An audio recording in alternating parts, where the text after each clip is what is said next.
ಆತ್ಮೀಯ ವೀಕ್ಷಕರೇ, SSP ಸ್ಕಾಲರ್ಶಿಪ್ಗೆ apply ಮಾಡಿರ್ತಕ್ಕಂಥ ವಿದ್ಯಾರ್ಥಿಗಳು ನೀವು 2023-24 ಅಪ್ಲೈ ಮಾಡಿರಿ, 24-25 ಅಪ್ಲೈ ಮಾಡಿರಿ.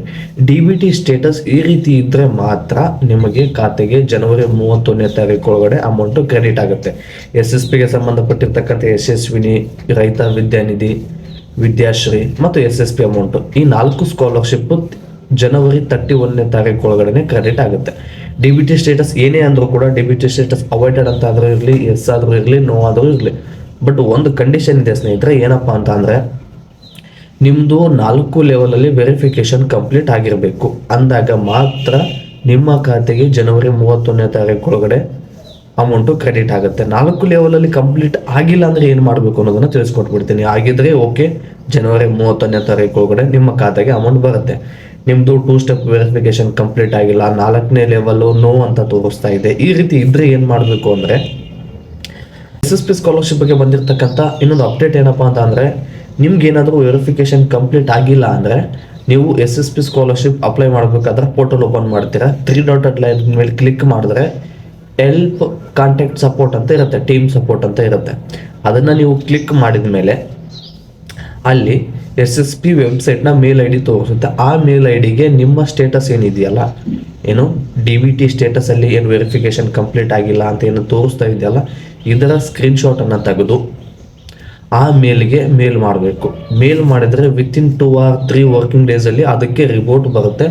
ಅದಾದ ನಂತರ 3-4 ದಿನದಲ್ಲಿ ಆ DBT ಸ್ಟೇಟಸ್ಸು ಚೇಂಜ್ ಆಗುತ್ತೆ ಅಂತೇಳಿ SSP ಕಡೆಯಿಂದ ಅಪ್ಡೇಟನ್ನು ಕೊಟ್ಟಿದ್ದಾರೆ. ಮೇಲ್ ಆದ್ರೂ ಚೇಂಜ್ ಆಗಿಲ್ಲ ಅಂದರೆ, ಈಗ ಒಂದು ಟೈಮ್ ಮೇಲ್ ಮಾಡಿದೆ ಅದಕ್ಕೂ ರಿಪೋರ್ಟ್ ಬರಲಿಲ್ಲ ಅಂದರೆ ಮತ್ತೇನು ಮಾಡಬೇಕು ನೋಡಿ ಸ್ನೇಹಿತರೆ. ನಿಮ್ಮ ಕೆಟಗರಿಗೆ ಸಂಬಂಧಪಟ್ಟಂಥ ತಾಲೂಕು ಆಫೀಸಲ್ಲಿ ಮತ್ತು ಡಿಸ್ಟಿಕಲ್ಲಿ ನಿಮ್ಮದೇ ಸಮುದಾಯಕ್ಕೆ ಸಂಬಂಧಪಟ್ಟಂಥ ಒಂದು ಆಫೀಸ್ ಇರುತ್ತೆ. ST SC ಆಫೀಸು, OBC, ಅಲ್ಪಸಂಖ್ಯಾತರ ಕಲ್ಯಾಣ ಇಲಾಖೆ, ಹಿಂದುಳಿದ ವರ್ಗದ ಕಲ್ಯಾಣ ಇಲಾಖೆ ಅಂತೇಳಿ ಇರುತ್ತೆ. ಅಲ್ಲಿ ಹೋಗಿ, ಯಾಕೆಂದರೆ SSP ಸ್ಕಾಲರ್ಶಿಪ್ ಏನಿದೆಯಲ್ಲ ಅಲ್ಲೇ ಪ್ರೊಸೀಜ್ ಆಗೋದು. ಏನಾದರೂ ನಿಮ್ಮ ಪ್ರೊಸೆಸ್ ಕಂಪ್ಲೀಟ್ ಆಗಿಲ್ಲ ಅಂದರೆ ಅಲ್ಲಿ ಹೋಗಿ ಒಂದ್ಸಲ ವೆರಿಫಿಕೇಶನ್ ಕಂಪ್ಲೀಟ್ ಮಾಡಿಸಿ.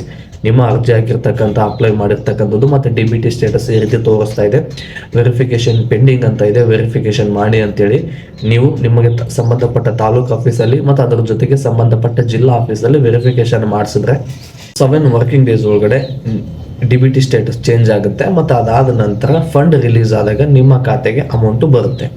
ಇದು ಬಂದಿರತಕ್ಕಂಥ ಅಪ್ಡೇಟು. ಮತ್ತು ನಿಮ್ದೇನದು DBT ಸ್ಟೇಟಸ್ ಅಮೌಂಟ್ ಮೆನ್ಷನ್ ಆಗಿರಬೇಕು. ಇದು ಒಂದು ಕಂಡೀಷನ್ ಇದೆ. ನಿಮ್ಮ ಖಾತೆಗೆ ಅಮೌಂಟ್ ಏನಾದ್ರು ಬರಬೇಕಂದ್ರೆ DBT ಸ್ಟೇಟಸಲ್ಲಿ ಅವಾಯ್ಡೆಡ್ ಅಂತ ಆದರೂ ಇರಲಿ, ನೋ ಅಂತ ಆದರೂ ಇರಲಿ, ಎಸ್ ಆದರೂ ಇರಲಿ, 8,000, 4,000, 15,000 ಅಮೌಂಟು ಮೆನ್ಷನ್ ಆಗಿದ್ರೆ ಮಾತ್ರ ಜನವರಿ 31ನೇ ತಾರೀಕು ಒಳಗಡೆ ನಿಮ್ಮ ಖಾತೆಗೆ ಅಮೌಂಟು ಬರುತ್ತೆ ಅಂತೇಳಿ ಅಪ್ಡೇಟ್ ಬಂದಿದೆ ಸ್ನೇಹಿತರೆ. ಇದೇ ರೀತಿಯಾಗಿ ನಾನು ಹೆಚ್ಚಿನ ವಿಡಿಯೋ ಮಾಡಲು ನಿಮ್ಮ ಪ್ರೋತ್ಸಾಹದ ಅವಶ್ಯಕತೆ ಇದೆ. ಈ ಪ್ರೋತ್ಸಾಹವನ್ನು ವಿಡಿಯೋಗೆ ಲೈಕ್, ಶೇರ್, ಕಮೆಂಟ್ ಮತ್ತು ಸಬ್ಸ್ಕ್ರೈಬ್ ಮಾಡೋದ್ರ ಮೂಲಕ ಸಪೋರ್ಟ್ ಮಾಡಿ ಅಂತ ಹೇಳ್ತಾ ಮತ್ತೆ ಮುಂದಿನ ವಿಡಿಯೋದಲ್ಲಿ ಸಿಗೋಣ. ಧನ್ಯವಾದಗಳು.